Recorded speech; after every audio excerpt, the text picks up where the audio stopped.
আপনি যতই চাতে চামচ নাড়েন, যতক্ষণ পর্যন্ত চাল আর চিনি দিবে না ততক্ষণ পর্যন্ত আপনার চাটা মিষ্টি হবে না। আমরা যতই পরিশ্রম করি, যতই মেধা লাগাই, হ্যাঁ, যখন আল্লাহর রিজিক দিবে তখন আমরা পাবো, যখন আল্লাহর সম্মান দিবে তখন আমরা পাবো। যত ধনী আছে কেউ বুকের উপর হাত রেখে বলতে পারবে না যে আমি আমার মেধা দিয়ে টাকা কামাইছি, আমি আমার মেধা দিয়ে আমার পরিশ্রম দিয়ে ইনকাম করছি। আল্লাহ দিছে তো ও পাইছে, মানে শুধু শুধু আল্লাহর উপর মেহেরবান হয়েছে, ও পাইছে। তো বন্ধুত্ব লাগাইতে হবে কার সাথে? আল্লাহর সাথে। আল্লাহ যখন দেওয়ার মধ্যে চলে আসে তখন সীমাহীন দান করে।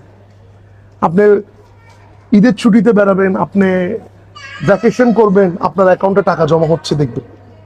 কে দিবে? এটা আল্লাহ দিবে। সো এটা আল্লাহর অনেক বড় নিয়ামত। আর আল্লাহর তখনই বন্ধুত্ব করে যখন আপনি আল্লাহর বান্দাদেরকে দিবেন। কি মারাত্মক ব্যাপার না? মানে আল্লাহ আপনার সাথে তখন ভালোবাসবে, তখনই বন্ধুত্ব স্থাপন করবে।